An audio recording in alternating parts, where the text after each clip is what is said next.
I wanted to quit every dang day because it was always something. Yeah, don't let these haters get in your head. Nope. Winners ain't born, winners are bred. Okay. American bully, the highest pedigree. Cold legacy kennels, no one's ahead of me. Nah. We got the color for you. Okay. From Brindle to blue, whatever color you choose. Plus they got the best temperament. Whatever you need. You want quality, this is it. Cold legacy kennels. What's going on, guys? It's Cole here at Cold Legacy Kennels. As y'all can see, I'm in my truck. You know what time it is. The late night talk. And all I want to say is y'all read the title. Man, being a breeder is not easy. It ain't easy, y'all. And we're just gonna go through this video talking about, you know what I'm saying, what it is in the life of a breeder, especially in the beginning, because I'm fresh in the beginning stages of starting, you know, my kennel. I've been doing it for, you know what I'm saying, I've been had my kennel for right at 8 months now, 9 months now. You know, I had stuff outside it, but being legit and doing things the right way, 8 months. So, man, whew, let's talk. Y'all, being a breeder is not easy. I'm gonna tell you right now, if you ain't got the funds to maintain what you want to do as a breeder, you gonna quit. If you go through things that keep digging into your pockets, you gonna quit. If you breed a dog and it does not take, and that's the only dog you have, and you gotta wait 6 months to get back to it, you're probably gonna quit. Y'all, it's so many things to go wrong in this game that put you, that just, in a sense, force you out of the game because you cannot sustain, you know, or maintain, in a sense, what you're trying to do. Y'all, being a breeder is hard work. It is hard work. And you can do everything right and things still go wrong. Y'all, I sit here every day thankful that I can maintain where I'm at and I ain't need, you know what I'm saying, more income to sustain what I'm doing, man. And I've put a lot of money into this. I'm in the red right now. There's no secret. I'm in the red now. And I'm in the red so deep right now where most people would have quit a long time ago. But that's part of being a breeder, man, and being a honest breeder at that. Because I could have did some things and put some puppies out there, made some money, do it, you know, yada yada yada, made the quick money. But that ain't what I'm trying to do. I'm trying to grow some quality, you know what I'm saying, content in my my kennel. I want quality structure, quality, you know what I'm saying, every abundance of I want abundance of the right foundation on my yard, not just putting 2 dogs together and being it. You gotta have a goal. And guys and gals, you can get in the hole real quick. You buy, say you buy a dog $1,500, and buy another dog $1,500. I'm gonna give y'all my story. Bought a dog $1,500, bought another dog $1,500. Like, all right, cool, you know what I'm saying? I got these 2 male dogs. I'm gonna get them up, I'm gonna stud them. You know what I'm saying? I'm gonna stud them. Went on the trip, left the dogs in somebody else's care. Come back, dog dead. That's $1,500 you ain't gonna get back. It's $1,500 you can't make a profit off of. That's $1,500 that was just washed away. There's no way that you can make that up. So that 1,500 right there, in a sense, just vanished. Still in the red with that 1,500, but I cannot see any profits off of it. That makes you want to quit. That makes you want to quit, because you still have stuff you got to do. Your dogs still need their shots, and you gotta worm them, you gotta feed them, and if you're feeding, you know what I'm saying, the good dog food, it's gonna cost you. It's gonna cost you.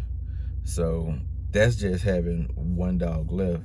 Now, if you got 2, 3, 4 dogs, like at one time, I had 4 dogs.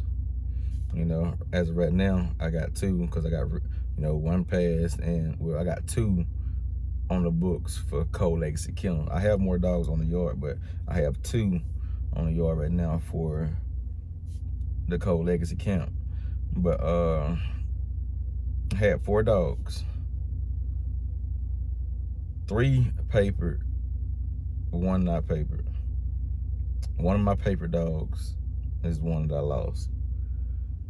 Then y'all know my non-papered girl that I had, I sold her to my brother.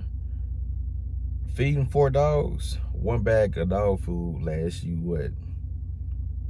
3 days? 4.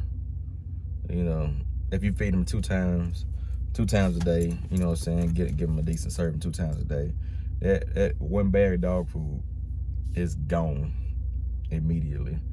You know, so you got to think about that, man. On top of the dog food, there's stuff to get the dogs prepared. You know, yeah, you got dogs. What about the kennels?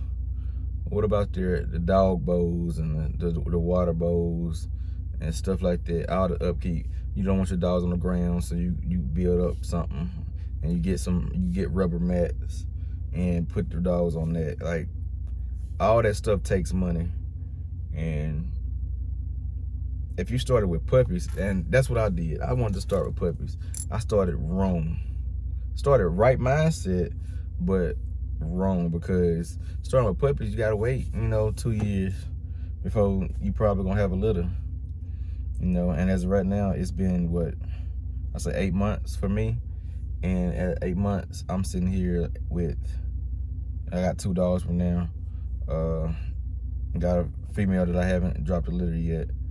But, you know, it's been a while. I'm 8 months into it, spending money. No profits.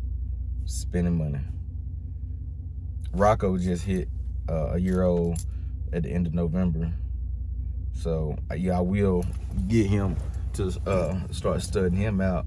But, I mean, at the same time, I want productions first so I can show you what he's going to produce. But, yeah, that's that. You quit. A lot of people will quit early in the game because they can't maintain, you know what I'm saying, the money to keep it going. And a lot of people don't have the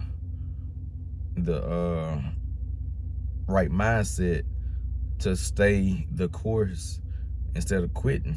A lot of people will quit once they hit, you know what I'm saying, lose a dog. Man, I can't do this. I quit. I'm already too far in the hole. You know, a lot of people won't see it through.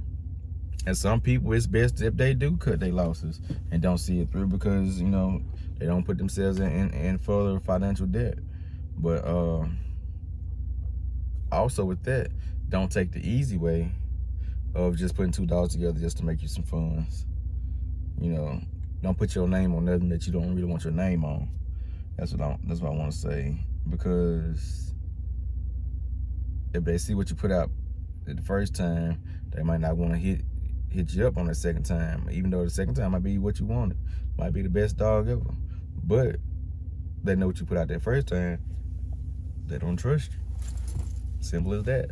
It's just a simple case of trying to weather the storm, in a sense. Be strong, because people tend to fall during adversity, in a sense. They tend to give up and just just simply just give up. They simply give up. And being a breeder, you're gonna go through tough times. You're gonna have litters that are born and you lose a whole litter. What do you do with that? Like, you done worked hard and maintained, you know what I'm saying, this dog to have the puppies, and then the whole litter dies. What do you do with that? That is depressing. That's a good hit, a good punch right there, man. It hits you, and you like, dang. If this ain't some mess, like, you try and try and try, and it's gonna be one thing after another. But guess what? I look at it, be positive, because that one litter right there, gone. That might be the one litter that, you know what I'm saying, pretty much get your bad out of the way, in a sense. That's the way I look at things. It gets your bad out of the way, and then your next litters, man, are all just gonna be hitting. Boom, boom, boom, puppy, puppy, puppy, puppy, puppy. You know what I'm saying? It's gonna be hitting. So you gotta look at it like, all right, I'm down right now, but I ain't out. I ain't giving up. You gotta continue to fight, man. You gotta continue to fight, because, you know, for the bad days you have, you're gonna have some good days. And those good days are gonna be definitely way above those bad days. You know, when you finally get your puppies on the ground and stuff like that, it's gonna be worth it. That's what I tell myself. It's gonna be worth it. You know, and as y'all know, on the legal side of things, I say legal, but on doing the things by the right way, you know, I haven't dropped my first litter yet. But when I do, I will be doing my best to make sure that they are all good. There's no positive, no negative, you know what I'm saying, that I can say will happen. But I know that no matter what happens, I'm in here. I'm in to stay. I'm not going anywhere. But my head 4 times, that 5th time around might just be it for me, and everything work. You know, you gotta believe. You gotta trust in yourself. You know, stick to your plan. You know what I'm saying? You might have to take another road to meet your same goal, but at the same time, don't veer off and just start a whole nother plan. You know, stick to what you want. You know, don't give up. Don't let the bad things knock you down and keep you down. Always grow. Because like I said in the title, being a breeder is not easy. It's not easy at all. And that's just the financial side of things. Now let's talk selling your dogs. Now, I done had to sell some dogs before, you know, and marketing. The game is oversaturated, y'all. It's very oversaturated, and you gotta bring something to the table that somebody wants. You know, at the same time, you put your vision in it, and you sell what you want to put out. But also, you gotta know what people want. You know, if you making a dog that no one wants, you're not gonna sell any dogs. And you can make the best dog in the world, but if that dog is not what people want, you're gonna have a lot of puppies on the yard that you can't get rid of, and you can't sell to get people, you know what I'm saying, to watch the dog. So in a sense, you're just breeding for yourself in I'm gonna keep all the puppies way, you know, and that in the end, that's financial, you know what I'm saying. The more puppies you have to keep, the more puppies you have to feed. You know, more puppies you have to feed, more profits that cut into it, and more funds you have to put into it. You know, so you cannot sit here and say you're just doing it for the dog, because you can't throw your money in the money pit and not look for any kind of return. You have to know that people want a certain dog, so you should I ain't saying break the rules or the standard, but kind of put your vision into what they want, but stay to the standard in a sense, you know. Like the Merle. Y'all be like, oh, he's talking about the Merle again. The Merle is a beautiful dog in the right pattern of it, you know. It is. But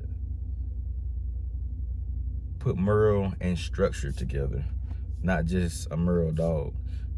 Put the Merle and the structure, the headpiece, you know, all that. You good. That's all I'm saying. Yeah, they like this color, put that color with that dog. It's just, you got to give the people what they want. Marketing is very, very hard. You're not gonna put two dogs together, have some puppies, and just sell out just because you had puppies. You got to put yourself out there. People have to know what kind of dog you're putting out. Are you putting out a healthy, structured dog, or are you just putting out a puppy just to put out a puppy? Like, what is your vision, in a sense, and see if their take on it matches yours. You know, because at the same time, we got people that want the dog but can't keep the dog because they can't afford the dog. You know, yeah, somebody might can afford you a $1,500 dog, but do you screen your people? Like, do you keep in contact with everybody that you sell your dogs to? You have to be, you know, as a business, you have to know what and who you're getting in business with. You know, because selling a dog is going to be in business. You're in business with somebody. You know, they're doing business with you. You're doing business with them. You want to make sure your dog is in good hands, because if somebody can't afford that dog, it's in your contract. You know, hey, I want my dog back. I don't want my dog going to no shelter, no rehoming center, whatever. Just give me the dog back. I'll take care of the dog. With that being said, it's another dog and you gotta feed again. Money. Another thing about breeding, like I said, I took a trip. It's hard to go on trips when you're a breeder, y'all. It's hard to go on trips when you're a breeder, because things tend to happen around trip times. Like, no matter what, something's gonna come up. You cannot sit there and just say, oh, my dog's gonna be good, you know what I'm saying, for 3-4 days. Who's gonna take care of him? I heard somebody say, yeah, I took a trip. You know, I fed him good. You know, so I fed him a big meal, you know what I'm saying, the day before I left. And they should be good until I get back. What? You did what? So you fed your dog, let's say that was gone for 3 days. You fed your dog on Friday. You wasn't coming back till Sunday evening. All right, you fed them Friday morning. So they ate all their food Friday morning. They got water. Okay. Just say they ate all their food Friday evening, they got their water. Nothing happens. The water might be low by Saturday. But also, say you fed them Friday morning. Gave them water Friday morning. You leave. Right after you leave, dog knock over the water. Something happened with the water, fall off or whatever. You got it in. They waste their water. Now they ain't got no water till Sunday. You gotta think about those things, man. If you're gonna take a trip, make sure you got somebody responsible that's gonna look after them. Because being a breeder as a business, you are neglecting your business. Yes, you're neglecting the dogs, but as a business, you are neglecting your business. You're not taking your business serious. And if you're not taking your business serious, your business is gonna fail you. And if your business is failing you, that means you might lose a dog. You might just coming to extra fees that you ain't got for vet bills, trying to save your dog, and I ain't got to that yet. But think about those things. Taking a trip requires a lot of planning. You just can't up and go. You got to plan out how you're going to handle things, because a lot of people won't run your business like you run your business. They'll say they fed your dogs and didn't even feed your dogs, you know? So you got to make sure that your dog's taken care of. For me, I don't really take trips like that anymore. Because like I told y'all, when I lost my other dog, it was from me taking a trip, leaving my dog in other people's hands that don't treat the dog. My dad told me a long time ago, people are not going to take care of your things like you take care of your things, because they don't have any investment in it. So that means if they didn't pay for this dog, they're not worried about this dog. They're not going to, you know what I'm saying, treat that dog as you treat it because you feel your investment. They don't feel that investment. They just look at it as a dog. So remember that. People are not going to treat your things like theirs because they didn't pay for it. They have no investment in it whatsoever. So remember that. And that goes to the next topic of things go wrong like that. Vet fees. Y'all, your dog gets some kind of illness, virus, or whatever, can you afford the vet fees? A lot of things happen with these dogs. They have to go to the vet. There's nothing you can do at the house. You might not know what's going on, you know what I'm saying? There's a lot of things that can go wrong that has to go to the vet. They might need a quick surgery from swallowing some foreign object, or they having some intestinal issues, or, you know, some kind of infection that's setting in on their skin that you got to go get diagnosed. Yeah, and these fees are not cheap. They are not cheap. You have to have an emergency fund for your dogs. Put back some savings for your dogs. Like, as a business, you have to protect yourself, because you might have a surgery that costs you $2,500, $3,500. You know, dog break a bone playing too rough, or, you know, do something crazy, just mess up their hip. Them surgeries run you about $2,500, $3,500 minimum. They get all the way up to $5,000, $6,000, $7,000, $8,000. Dogs sit there playing and fight. You got two dogs just playing. Dog get a hold to the other dog eye. That's a surgery. You know, so dog losing the eye. Like, dogs literally fighting, and you don't get there in time to stop it before it gets nasty. What you gonna do? You gotta take that dog to the vet. My first American Bully back in 2015. 2015 was when I had my first American Bully. Zeus. He's at my dad's house right now. He's still living. Now, Zeus was a puppy. I say my first, let me correct myself. I say my first American Bully. I'm lying. It was my first American Bully puppy. I have had American Bullies that I had gotten as adults, but this was my first one that I bought as a puppy back in 2015. And I bought him, and I had him in a pen with his sister, and then I had my bigger chocolate, my lilac tri, had her in her own little thing. And some kind of way, he got out of his pen, and my dog, they had fed my other dog while I was gone, and while she was eating, he decided to get in her pen and eat with her. And when he did that, she gripped him, she bit him, grabbed him around the mouth, and broke his jaw. went out there, seen that when I got home. He's walking around with his jaw just hanging. I'm like, oh God, what's done happened? And that's what it is. So we gotta take him to the vet. So we take him to the vet, and we're like, yeah, we can fix it. You know, we're gonna have to keep him, but we're gonna have to do surgery right away because he won't be able to eat like this.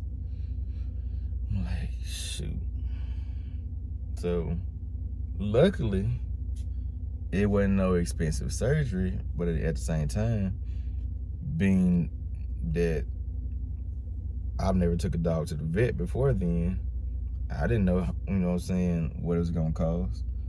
And my folks, you know what I'm saying, knew the vet and everything, and it's like, hey, $350, we gonna wire his mouth and he'll be fine. And at that time, I'm like, whew, $350 for a dog? Right? Because I didn't have it. But I had it, but I didn't have it, you know, in a sense. Man, I sat there and like, shoot, $350 for a dog, I gotta pay for that. And I paid for his surgery. He got better. Got him taken care of, got the wire out his mouth. That happened in like the summertime, the wintertime. At that time, I wasn't for keeping dogs in the house or room temperatures and stuff like that. You know, shoot, my dogs, they wasn't tied up, they just played. You know what I'm saying? I let my dogs run loose in the yard because we was in the country. So run loose in the yard, they had their little house and stuff to be in. He wanted to stay outside his house. He wouldn't go in his house. Hypothermia. I almost lost him then. So we brought him in the house and tried to get him back, get him a little warm. Took us a good day and a half, 2 days to get him back, but he bounced back.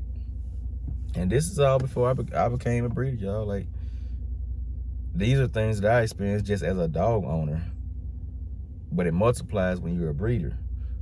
So that I'm telling you, breeding is not easy because all this plays into effect of making sure your dog's good from A to Z. Like, and then taking care of multiple dogs, you taking care of multiple personalities and multiple different body, you know what I'm saying, body issues, you know, with the genetics and what one might like, one might not. Finding a dog food that every dog likes, that is hard. Luckily, my dogs all like the same dog food, but some people have dogs that don't like the same dog food. So you gotta buy this for that one, you gotta buy this for that one. It happens, guys and gals. Being a breeder is not easy. For me, I just wanted to just to do this video, man, just to give y'all a little talk about what's going on, you know, with being a breeder. If you can, make sure you like, subscribe if you like these talks, because I'm putting out this content to better the breed and better the breeder. You know what I'm saying? I want us as a whole to be better. I by no means claim to be a know-it-all, but what I do know, I will share. And what I've been through, I will share. It's the experiences that teach you things. And I've been through a lot of experiences, especially on the bad side, like about being a breeder. And I'll tell you another thing, being a breeder and being married, you have to make sure that your spouse is on the same page as you, because if they don't see the potential and the outcome of what you're trying to be, and see the money issue, like you keep throwing money into this, and it's not getting anywhere. It's not getting anywhere. I know that, but you know what I'm saying? I got the passion to see the future, you know. My spouse may not.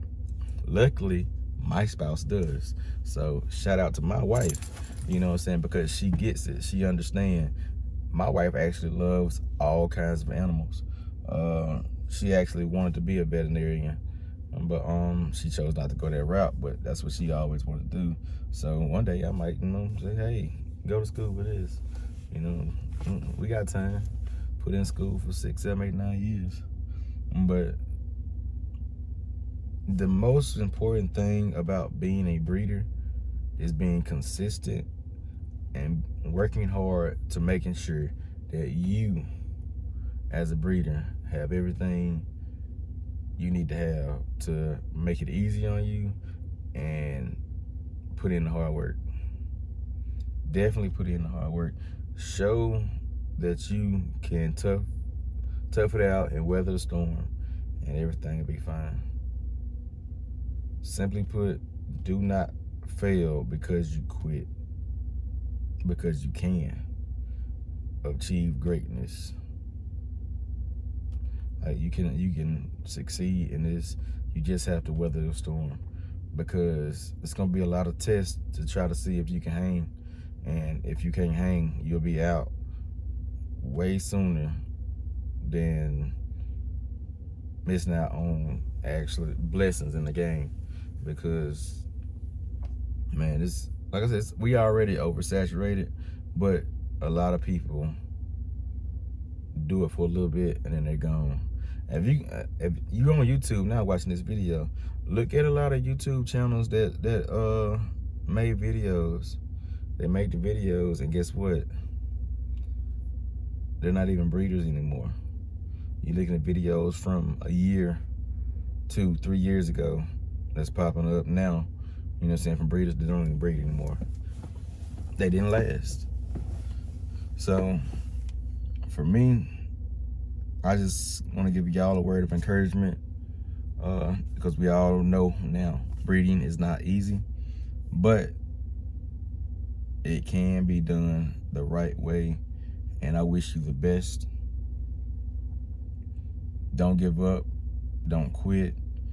Don't let the bad times put you down. And from Cold Legacy Kennels, we as a team, community, want you to succeed. Keep grinding, keep putting forth that effort. And if you have any questions, any comments, anything, drop down below in the comments. Let us know how you feel. Let us know I'll tell you what, if you're watching it to this point, because we had like 32 minutes, if we're watching at this point, tell me something bad that you went through that made you want to quit, but you fought through it. Like, what moment pretty much tested your gut to withstand, still being a breeder?